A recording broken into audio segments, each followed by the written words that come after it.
Do you really think that your probation officer is going to go on a date with you? Do you really think that a correctional officer is going to go, yeah, when you get out of jail, you're the guy I want to date? Good morning. Are you Jacqueline Young? And Mr. Lewis, will your client waive the formal reading of the indictment and the motion? He does, Judge.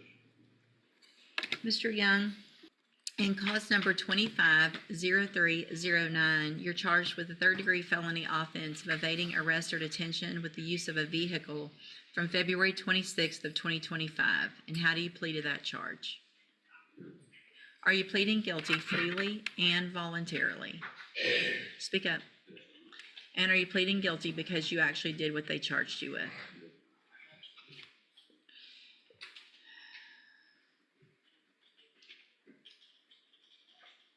I have here on the computer some documents that have your signature on them that the state has marked as exhibit number 1. Before you signed these, did you go over them with Mr. Lewis? Speak up. Because let me tell you something. I bet you're not talking that low when you're acting up like all these jail incident reports tell me. When you're calling names and you're acting a fool out at the jail. So use your big boy voice and answer my questions, just like you do when you're acting nonsense to those correctional officers out there. Because I bet you're not whispering to them, are you? Are you? Okay.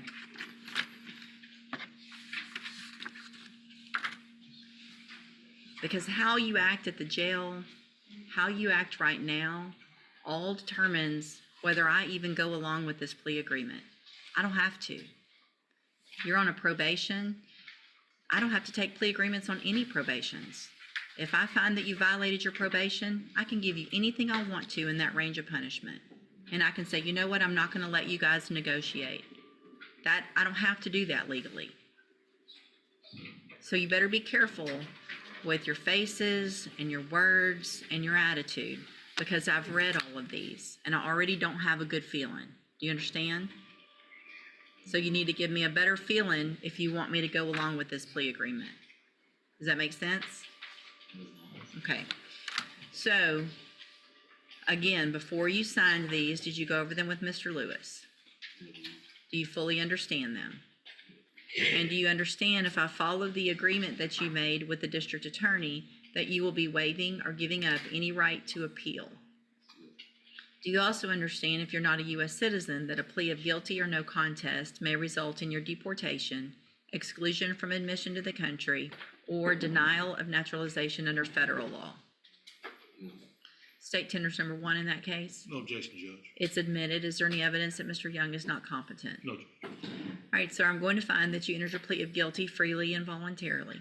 Find that you're mentally competent and you understand the nature and the consequences of that plea.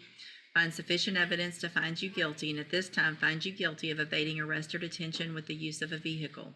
Sentence you in accordance with your agreement to a term of 5 years in the Institutional Division of the Texas Department of Corrections. You will receive credit on that sentence for any time that you've been in custody that the law gives you the right to receive. Now, in cause number 21-37857, Your Honor, it's a second amended. Just in the interest of economy, I would suggest we go forward on counts 1, 2, and 13. 13 being the offense he's already pled to.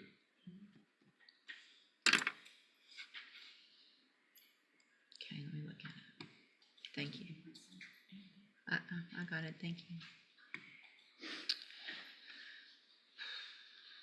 So I have a second amended motion to revoke your community supervision.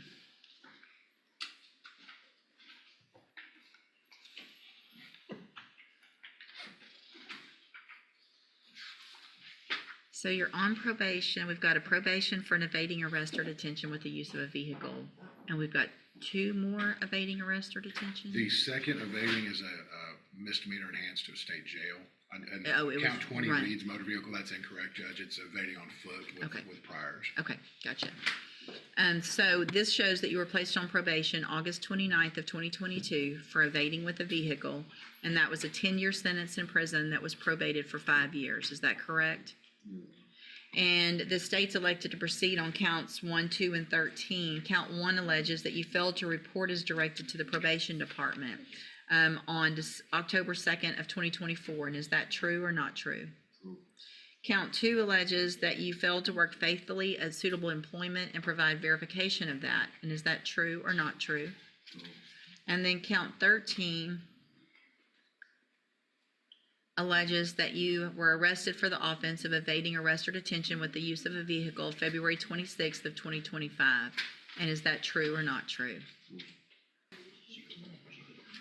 What I'm looking at, just so that you know, I'm trying to go back and find which administrative hearing talks about the allegation of his behavior to, it looks like there was something that happened with probation. One of the allegations. So I want to see a little more about that. That coupled with what's been going on in our jail may or may not affect my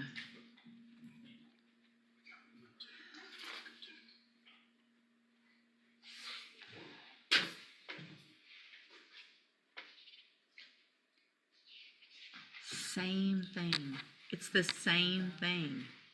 You did the same thing to your probation officer that you're doing in the jail.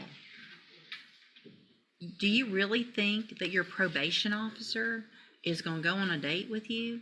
Do you really think that a correctional officer is going to go, yeah, when you get out of jail, you're the guy I want to date?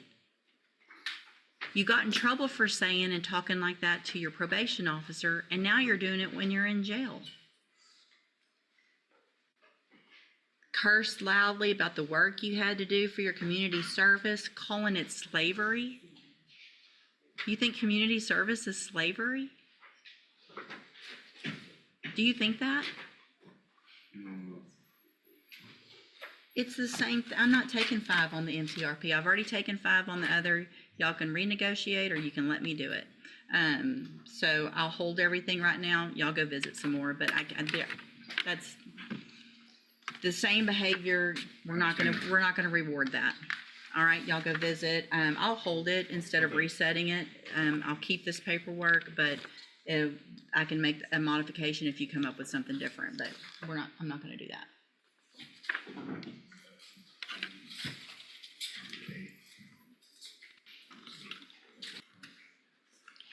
All right, so we are back on the record in cause number 21-37857. And again, you're Jacqueline Young, right? And in that case, which is the motion to revoke probation, Mr. Young had entered pleas of true to counts 1, 2, and 13.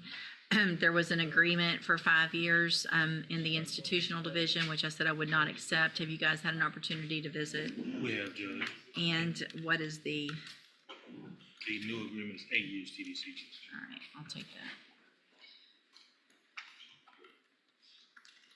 And Mr. Nichols, that's your agreement as well? Yes, Your Honor. All right, Mr. Young, again, I have some documents here, like the other case, that have your signature on them that the state's marked as exhibit number 1. And before you signed these, did you go over them with Mr. Lewis? Speak up. And do you fully understand them also? And I have made the notation with everyone's agreement on the agreed punishment recommendation page that that's changed from 5 to the 8. Yes, ma'am. Yes, Your Honor. Thank you. All right. State tenders number 1 in that case? No objection. It's admitted. And so, Mr. Young, I'm going to find that you entered your pleas of true to counts 1, 2, and 13 freely and voluntarily. Find those counts true. Find sufficient evidence to revoke your probation, and at this time, revoke your probation. Reassess your punishment in accordance with this agreement to a term of 8 years in the institutional division of the Texas Department of Corrections. You will receive credit on that sentence for any time that you've been in custody that the law gives you the right to receive. These 2 cases will run concurrently, which means together at the same time.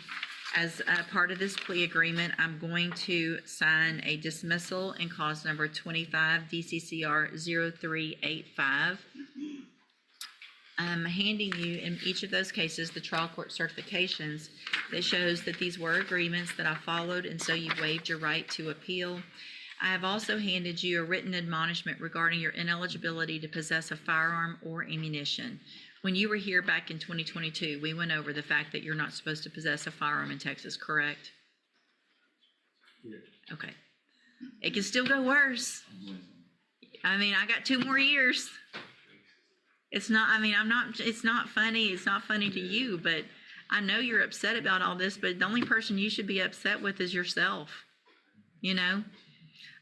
So anyway, because of the judgment entered against you, you're not allowed to possess a firearm in Texas. I've handed you that admonishment. Be sure and read it again. We already went over it before. All right, good luck to you. You can go back with the bailiff.